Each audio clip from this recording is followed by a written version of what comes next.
Today, we're going to talk about the paper Feeding the Hungry by Narveson, which is really a response paper to the Singer style argument for the claim that we have a moral obligation to help those who are starving in, let's say, Africa or some other nation where there's a lot of poverty, maybe even our own backyard. We have an obligation to help those who are in need, those who would otherwise die. So let's go ahead and talk a little bit about a moral obligation. So when we talk about having a moral ought, that ought is supposed to be understood as an obligation, a requirement, a moral requirement, right? So you have a moral duty to do such and such. And oftentimes this is understood in terms of the ought implies can principle, right? This principle says that if you have a moral obligation or moral duty to do such and such, then it better be the case that you can do that thing. If you don't have the ability to do that thing, whatever it is,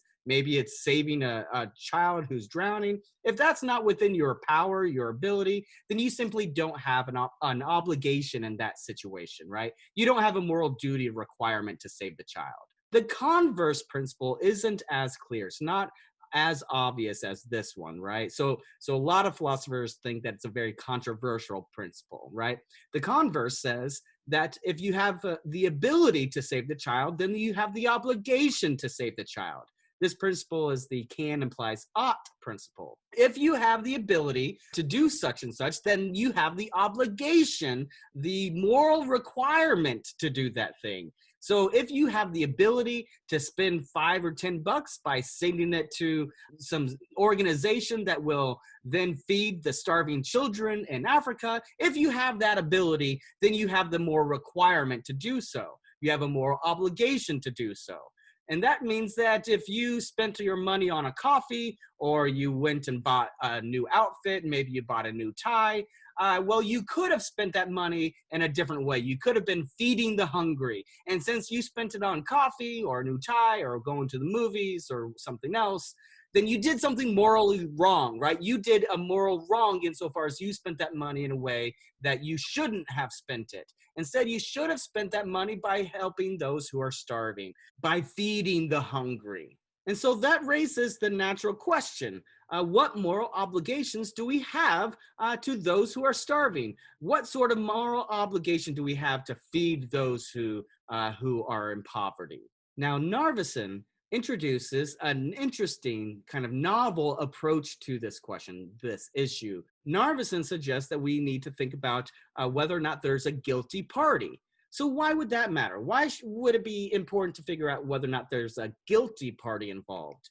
Well, it depends upon how we think about the term starving, how we understand what we mean by starving. On the one hand, we might interpret the term starving as meaning something like you've intended to starve someone, you've withheld food from them, right? So if I have a daughter and it's a part of my moral obligation to, provide food for my daughter, well, if I withhold the food, then I've done something that harms her. And that's supposed to be a different interpretation of starving, where by starving, what we mean is simply it's the natural result of famine or the natural result of something like a flood or a hurricane or some other environmental factor, right? In those cases, we don't physically do something that causes the starving of children or of anybody who happen to, be without food because of a natural disaster, right? We're not responsible for the flood. We're not responsible for the hurricane.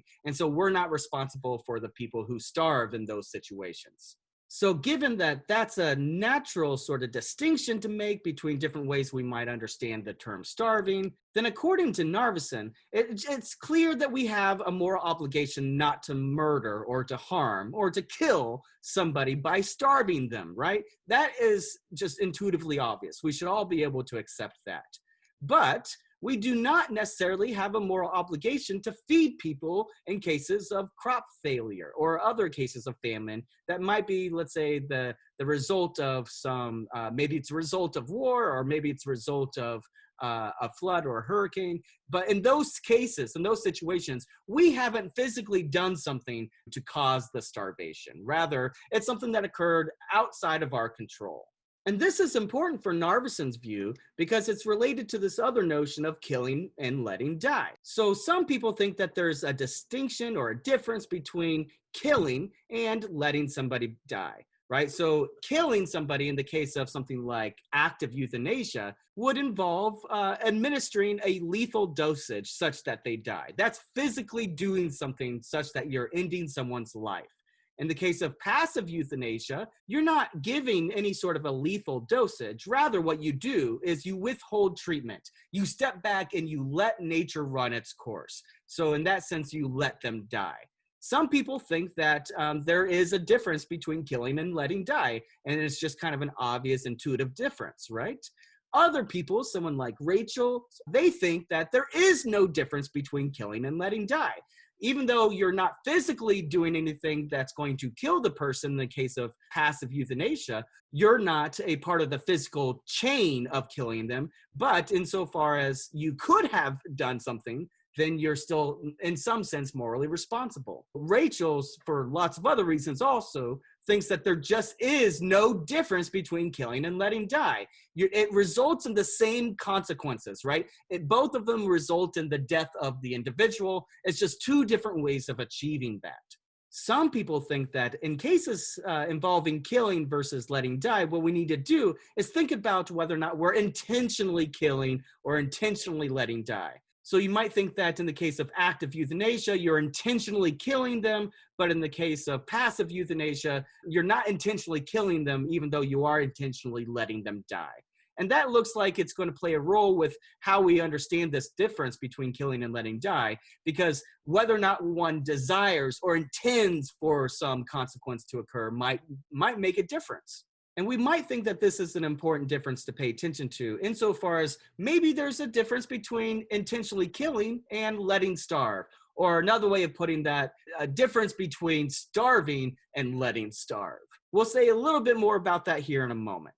But first, let's get into some of the details with regard to how we're supposed to understand justice and charity. According to Narvison, the way that Narvison understands justice is, quote, "By justice, I here intend those things which we may, if necessary, be forced to do, where our actions can be constrained by others in order to ensure our performance," end quote. So for Narvison, it doesn't matter what particular view of justice you take. Maybe you take a Marxist view, or maybe you take a libertarian view, or some other view, maybe a Rawlsian view of justice. No matter what your view of justice is, it's going to involve this notion of being able to enforce that particular view, being able to force people to behave a certain way. So in the case of libertarian justice, this says that nobody has the right to take your property, let's say. So there has to be some enforcement mechanism to make sure that you can protect that right to your property, that right to liberty, let's say. Now, with regard to charity, what Narvison says is that charity comes from the heart. It comes from our wanting to care for people, our desiring to benefit other people in their time of need. And importantly, because it comes from your heart, charity cannot be compelled in any way. So justice does involve compelling people to behave in certain ways, but charity does not involve some outside force that compels you to behave in a particular way. Instead, charity comes from the heart. Now, this notion of charity coming from the heart, that is closely related to another term called supererogatory. So let's say a little bit more about what a supererogatory action is. I should mention that Narvison doesn't specifically talk about supererogatory actions, but the idea is still there. Narvison doesn't specifically mention it, but we can see how it's related to charity. So according to supererogatory actions, these are the actions that are performed to some extent, not enjoyed or required, right? We might say that when you do a supererogatory action, you're doing more than what is asked for by your duty, by your moral obligation, or what is morally required of you. So ethically speaking, a supererogatory action is a good action. It's morally good, but it's not morally good because it's required of you. It's morally good insofar as you're doing it for some other purpose, right? Maybe you're doing it because it just comes from your heart, your desire to help people in their time of need, out of charity, let's say. So if you've got a moral obligation to do X, then X cannot be a supererogatory action, right? Because supererogatory actions are more than, they go beyond what is required. So if it turns out that you do have a moral obligation to feed the hungry, then feeding the hungry cannot be a supererogatory action, because supererogatory actions go beyond what your requirements say, beyond what your moral obligations are. And that looks kind of difficult to flesh out, right? Because intuitively speaking, we think that when we feed the hungry, when we give some of our money to help the starving, help those in poverty, we're doing something that is going beyond, above and beyond what's required of us, right? We're donating our money. We're contributing to charity because we want to help, not because it's required of us. But if we do have this moral obligation to help because we can help, then it cannot be a supererogatory action. And so that looks intuitively problematic. We're going to need to think about different ways in which we might resolve this problem. Okay, so given this general background, let's think about what the basic issue is supposed to be here. So Narveson thinks that there's actually two questions involved in the basic issue. First, we need to ask whether or not there's a duty of justice to feed the starving, right? Is Singer right? Do we have a moral obligation, a moral requirement to feed the starving? So that's the first issue involved. And the second issue is, if we say no, if we think that Singer's wrong, we don't have a moral obligation to help to feed the starving, well, we still might ask the question of whether or not we have a requirement of charity, insofar as we need to feed the starving, because it's still a problem. There's still starving people. So we might think that even though we don't have a duty, a moral obligation to feed the hungry, we still might have a requirement of charity. So even if Singer's argument is wrong, we still might think we have some reasons to help. And of course, we might ask the further question, how might we understand, and to what extent is a requirement of charity going to be a strong requirement on us? We might wonder how strong that requirement really is. Maybe it's not very strong at all, or maybe it turns out that it is very, very strong. And if it's really strong, we might wonder to what extent it's really any different from a requirement or a duty, right? So if the requirement of charity is strong enough, it still might look like a duty. Okay, so let's attack that first issue first, right? So we need to think about what are the arguments for Singer's claim that there is a moral obligation to help feed the starving, help feed the hungry, right? What are the arguments for this claim? So according to Narveson, one thing that we could do is we could show that there is no difference between killing and letting die. And if that's true, there is no difference in this case, then that would allow us to show that there's no difference between starving and letting starve. And that's because in the case of starving and letting starve, that's just a special instance of the difference between killing and letting die. One might think, well, look, there's no difference between killing and letting die. There's no difference between starving and letting starve. So when we let people starve as the result of famine or some other crop failure, that's really no difference than if we were to just withhold food from them, right? Because I could very easily give my money over and feed people that are starving in Africa. And so when I don't do that, when I spend my money on a new tie instead, then that's essentially taking food away from them or withholding food from them. So that's one way we could try to argue for this Singer-style approach. And Narveson thinks that that's just not going to work, right? Because there is an obvious difference between starving somebody, intentionally withholding food from somebody, and letting somebody starve. When we let somebody starve, that's something intuitively just entirely different from the sort of situation where I intentionally withhold food from, let's say, my daughter, or where I intentionally neglect my responsibility to take care of my daughter by feeding her. If I were to do that, then I am definitely guilty. I am definitely doing something morally wrong. But it's just not clear at all that I'm doing something morally wrong in the case of letting starve. Now, of course, Singer's going to say that you're just wrong. You are doing something morally wrong, because on Singer's view, if you have the ability to help, then you have a moral obligation to help. Now, according to Narveson, there's a second approach that we can take. We might think that even if there is a difference between killing and letting die, there is still a moral obligation or a moral duty to feed the starving, to feed the hungry, but it's based upon justice or maybe some other reason like the can implies ought principle. And so we need to look more closely at that.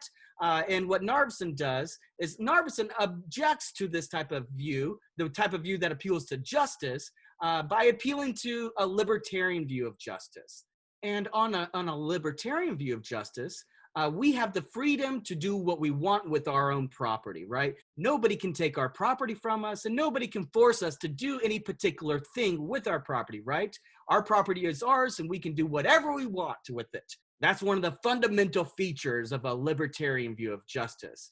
And so Narveson appeals to this form of justice in order to show that since nobody can force us to do any particular thing with our property, including our money, then we simply don't have a moral obligation to donate our money or to spend our money in a way that would help those who are starving or feed the hungry.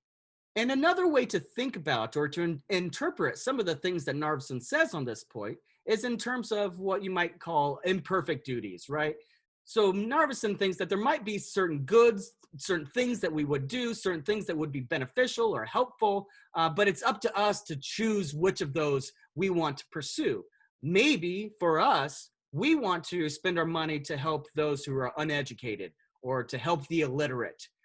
Right? So in that kind of a case, we don't have a moral obligation to spend our money to feed the hungry, but instead we're going to direct that good in such a way that's going to help those who are uneducated or maybe those that are illiterate, right? So there are kind of imperfect duties, meaning they're still duties to help, but we get to choose how to help. We get to choose in what way we want to direct our lives, right? We're still adhering to that libertarian view of justice because nobody's telling us that we've got to spend our money in this or that way. We get to choose in what way we want to distribute our property. So now this brings us to this point about hair shirt ethics. A very common objection to the Singer style argument is to say that if we actually do have a moral obligation, a moral duty to feed the starving, if you do have that sort of duty, then you must make yourself just as poor and as miserable as the people who you're trying to help. And that seems a little bit too demanding, right? So here's another way to think about that.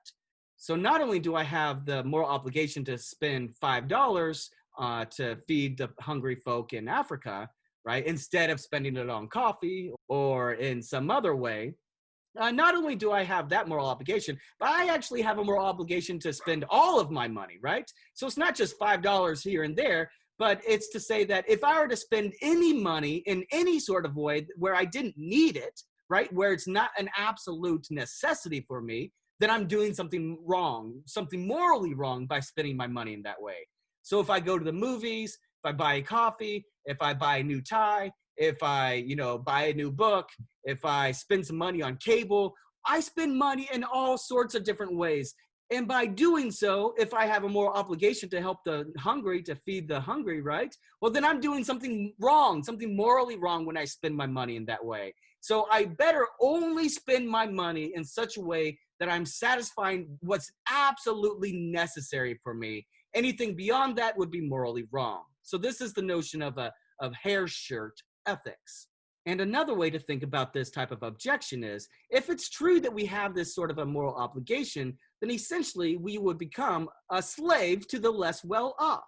So think about the following kind of example that Narveson gives. Let's say that I am walking to campus and I park downtown, and let's say it's a 2 or 3 block walk. So let's say I'm walking and maybe I'm running a little bit late, but somebody comes up to me and says, "Hey, do you know where the nearest Starbucks is?" And I say, "Yeah, sure, it's just right around the corner," right? So in that situation, somebody asked me for directions and I stopped to give them directions. No big deal. It seems like it's a morally right thing to do, or at least it's not impermissible, so it's not a moral wrong, right? So it looks like a good thing to do, generally speaking. But if I need to walk 2 or 3 blocks and there's like 10 or 20 people that are stopping me at every single step I take, asking for directions, then I'm never going to make it to my destination, right?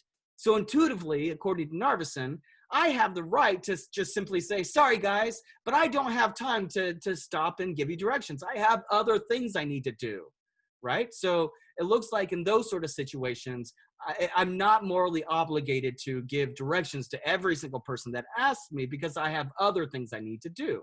But I can give directions to every person that asks, right? I have the ability to give directions to every person that asks. So if the can implies ought principle is true, then I have a moral obligation to literally give the directions to every single person that asks for directions, even if that means that I never really make it to my office or I don't make it there on time because I'm constantly giving directions to everyone that's asking. And like we said, I become a slave to the people who need directions. I become a slave to the less well-off in those situations. On the other hand, we might be somewhat skeptical of this type of an objection. And here's the reason why, right? If we're in a situation where everybody's coming up to us, right? We have 30, 40, 50 people coming up to us asking me for directions.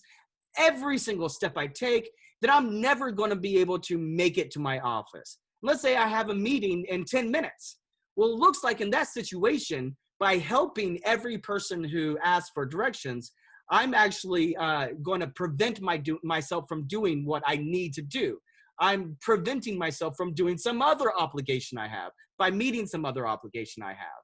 So in those kind of situations, I would be doing more than what is reasonable. I'm doing more than what's reasonably required, right? So you might think that having that type of a moral obligation only means that you do what you reasonably can do. It's not an obligation to go beyond what you reasonably can do. In the situation where I have a moral obligation to give some money to help those who are starving in Africa, well, that's only insofar as I reasonably can, right? It's not requiring me to give more money than I reasonably can. I mean, if I have a child and I need to take care of a child, then I'm not morally obligated to give so much money to starving children in Africa that it means that my own child is going to starve or that I'm going to starve, right? I have other obligations I need to meet too. So you might be somewhat skeptical of this hair shirt type of objection. And we can see this point pretty clearly when we consider Narvison's example of giving your child a really great birthday. I love my daughter very much and I want to throw her a really awesome birthday party. Let's say that it's going to take at least $300 to throw her, just a really fantastic birthday party. Well, I could spend that $300 and send it to some starving children in Africa, or I could spend it on giving my daughter a really great birthday party. So in this sort of a situation, you might think that, if giving the money to the poor is going to prevent me from giving my daughter a really great birthday party, then I don't have the moral obligation.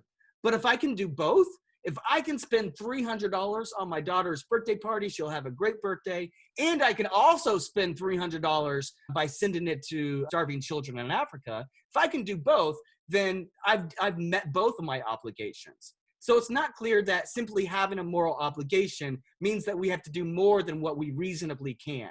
We might instead interpret this sort of moral duty, this moral requirement, as meaning that we ought to do what we reasonably can do. And similar things could be said about buying coffee or buying a new tie. So in the case of buying a coffee, you might think that I can do both. I can send money to people that are starving, and I can also buy a coffee. So having the moral obligation doesn't necessarily mean that I spend all of my money on people that are starving, such that I never buy a coffee. Rather, this moral obligation just means that I spend some reasonable amount of money on those who are starving, which still leaves me plenty of money to spend on coffee or a new tie.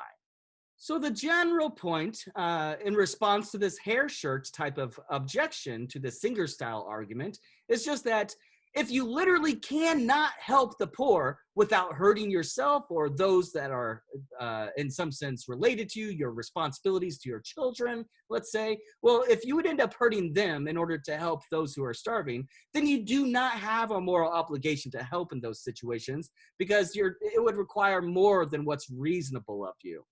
So those are some of the responses that we might offer to what Narvison is saying as it relates to our individual obligations. But we still might think about how this gets worked out in terms of society at large or governments and so forth.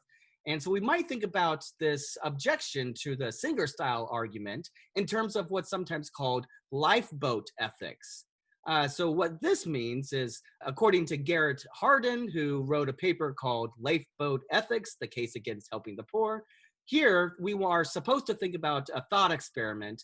We're picturing certain lifeboats in a sea, and there's lots of different people swimming in the sea outside of the lifeboats. All of the lifeboats are filled to almost to capacity. So let's say that each lifeboat has like 40 people in it, and the capacity, the maximum capacity is like 50 people. So in this thought experiment, Garrett Hardin asks us to imagine that rich nations are supposed to be like the people in the lifeboat. But what about poor nations? What about those people who are starving, who need to be fed? Well, Hardin wants us to think about poor nations like the people in the sea surrounding the lifeboats, the people swimming, trying to get into the lifeboats, right? They don't want to die. They want to try to get into the lifeboat. So we should think about the people in the rich nations and the lifeboats as needing to make a choice. You know, each lifeboat has a limited capacity of people, just like each rich nation has a limited number of resources. And so our question is, what should the rich people, what should the rich folk do? Those people in the lifeboats, what should they do? Should they let the poor nation folk into the lifeboat, or should they keep them out? And that looks like an important question because, according to Hardin, if we decide to just let people into the lifeboats, if the rich nations let people use the resources that they have available, then the lifeboats will all sink, and then everybody will be swimming. Everybody will be a part of the poor world, right? Everybody will be in poverty. And so Hardin thinks that this sort of situation leads to what is called the tragedy of the commons. So let's talk about what exactly the tragedy of the commons is supposed to mean. According to Hardin, what this idea is supposed to mean is that we have a certain system of private property. And under that system of private property, the owners of the property are able to recognize the need or the responsibility to care for one's property, to take care of, to cultivate and respect one's property. And that's, according to Hardin, sort of a really key feature of having a private property system. Here, let's just think about the property as being one's land or one's goods. So we can think about the land as being the land that farmers take care of. So in an example like this, the farmers recognize the importance of caring for their land, right? They're not going to allow for more farming than what the land can handle. Another way of putting this is that the farmers will not allow for more than what the land's carrying capacity justifies. So if we think that the farmers, let's say the farmers are like raising cattle, they're only going to allow so much grazing taking place. They're not going to allow so many cattle grazing that it's going to destroy the land, because then nobody's going to be able to do anything with the land. If the property, on the other hand, becomes a commons to everyone, right? If everybody owns the land, then there won't be anyone around to care for the property. There won't be anyone who's going to be responsible for making sure that the property is well managed. And that's because nobody owns the property. So in a situation like this, where the property becomes the commons of everyone, what this will result in is the property or the land is going to fall into ill repute, such that nobody will be able to benefit from it anymore, right? Nobody will be able to reap the rewards from the land or the property in a case where it becomes a commons and nobody owns it. Now, Narveson recognizes a number of objections that can be raised with regard to both with regard to lifeboat ethics, as well as, in a certain sense, this notion of the tragedy of the commons. So first, it's not at all clear that the analogy between lifeboats and wealthy nations, it's not clear that that's a very good analogy at all, right? It's not at all clear that a wealthy nation is like a lifeboat and the poor nations are like people swimming trying to get into the lifeboat. And it's not even clear that it's like them trying to take our resources. So we might have objections with regard to how exactly this analogy is supposed to work. Now, Narveson also raises another objection, this claim that it's not at all clear that it's because of a lack of resources that poor people are starving. Narveson points out that there are plenty of resources. It's not as though the world is in lack of resources. In fact, we have an abundance of food that we can give away to people. Instead, Narveson points out that it's just much more plausible that the real problem has to do with politics, or has to do with a government's inability to handle certain situations where there are starving individuals. And another point that we might recognize here is that you might think that it's also much more plausible that the real problem is related to climate change and other environmental factors. And notice, if that's true, if a part of the problem of why people are starving in the world, why there's poverty and famine, if a part of that problem is related to climate change and to other environmental factors, whether that be flooding, whether that be hurricanes or drought or some other reason that's related to the environment, well, if that's true, then it looks like we are in some sense responsible for that situation, insofar as we are at least partly responsible for climate change, for global warming, right? Insofar as we all live in wealthy nations, you and I live in wealthy nations where we are responsible for contributing to the rise of CO2 in the atmosphere, then it looks like we have some culpability. We have some reason to think that that what we are doing contributes to the environmental factors that causes the famine and the droughts and the flooding, the hurricanes, and so forth. So when Narveson says that we are not responsible in those situations because we are not literally or physically contributing, we're not causing the drought, we're not causing the famine in those cases, it looks like that just might be false. Insofar as we really are a part of the physical features that are contributing to climate change, and that makes a world of difference for the famine and the drought or the flooding and so forth. If that's true, then we are responsible, at least partly, for part of the problem. Now, with regard to the tragedy of the commons, one point that we can make is that there are lots of cases of commons that do not end in ill repute, right? We have lots of examples where there are common goods in a society. Take, for example, public streets, or a public park, or public buildings, or national forests. Lots of different situations where we do have a common good, a common that nobody owns individually. It's not private property. Everybody owns it. And these are not going to end up in ill repute, so everybody can still benefit from it. So we literally have actual counterexamples to Hardin's claim with regard to the tragedy of the commons.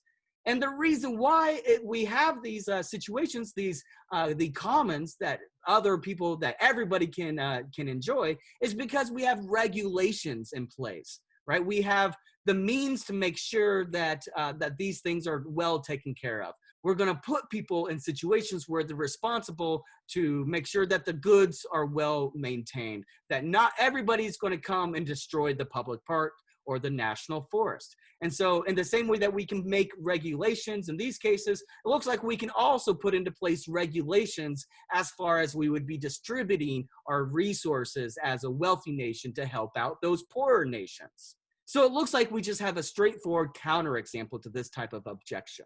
And there are several other objections that we should pay attention to based upon assuming that the general argument that Narveson offers is correct. Right? So let's assume that, generally speaking, Narveson's arguments are accurate. They're good arguments. It still might be the case that we have some sort of a moral obligation to feed the hungry. But why can't we think about that obligation or that duty to feed the hungry in a very broad way? Why can't we construe that notion broadly? And if we were to do that, then that doesn't necessarily mean that I have a moral obligation to give $50 to starving children in Africa, or 100, or 500, or 5, right?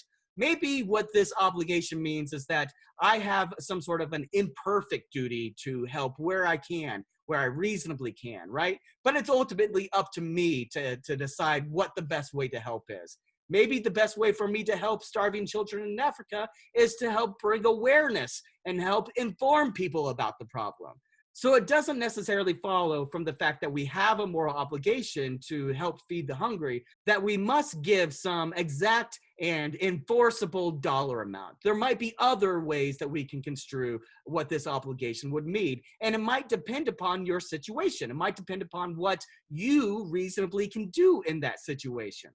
And if that's the case, then we also might think that this moral obligation or duty to feed the hungry could be limited appropriately, right? It could be limited to only apply to what's reasonable for a person, what's reasonable given a particular situation, right? And think about it in terms of, if I have some moral obligation, let's say to donate $100 every month to UNICEF, right? Well, if I have that moral obligation, just let's say hypothetically for the sake of the argument, and then I were to lose my job, right? If I were to lose my job and I no longer have an income, well, I no longer would have that moral obligation. So my moral obligation would be limited to what exactly my situation requires or what would be reasonably appropriate for my sort of situation. So it seems intuitively plausible that we could limit appropriately your moral obligation to match what a person's situation actually is. What sort of details are involved in your particular situation? We also might think that if there is this sort of a moral obligation, that it could be targeted in the right sort of way. So think about those people who have the greatest amount of wealth. Consider those people that have a surplus of wealth. They just have an unimaginable amount of money such that if they were to be taxed in such a way where some of that money is taken and given to starving children in Africa, they really wouldn't notice a difference, right? Because they have so much money anyways. Whereas if my income was taxed, I would recognize the difference because, I'm a grad student. I don't bring home very much money. So you might think that the moral obligation, the moral duty could be targeted to the people who it's just obvious that they could afford spending some of that money on the people who really need it. Likewise, if we're assuming that Narveson is correct with regard to the political factors that are involved in the problem of famine and the problem of hunger, well, then we might think that the duty can actually be understood in terms of an obligation, not necessarily to spend one's money in a certain way, but instead as a moral obligation to do the following. It might be an obligation to become educated about the political situation that contributes to the problem of hunger in the first place. So you might be morally obligated to become better aware of what the political issue actually is, or to become better aware of what sort of things can be done, politically speaking, to change the issue involved with hunger and famine. Or you might think that moral obligation means that you need to be politically involved in such a way that it makes a positive difference or a positive change as it relates to famine or hunger. So again, it's not a moral obligation in this sense to give your money away, but instead to become politically involved. Or another way to think about this is that the moral obligation would be to support political leaders who are committed to making a difference or making a change as it relates to famine and to hunger. And at the very least, you might think that what the moral obligation is really getting at is that at least you should vote. At least you should make a difference, politically speaking, by voting, right? So there's different ways in which we might interpret what exactly these moral obligations are, even if we think that what Narveson is saying is correct. Even if we disagree with some of the other points that the Singer-style arguments makes, if we think Narveson is on the right track here, even if that's true, it still might be the case that we have certain moral obligations to help those who are starving, to feed the hungry, insofar as we might be actively getting involved in the political situation that's related to the problem in the first place.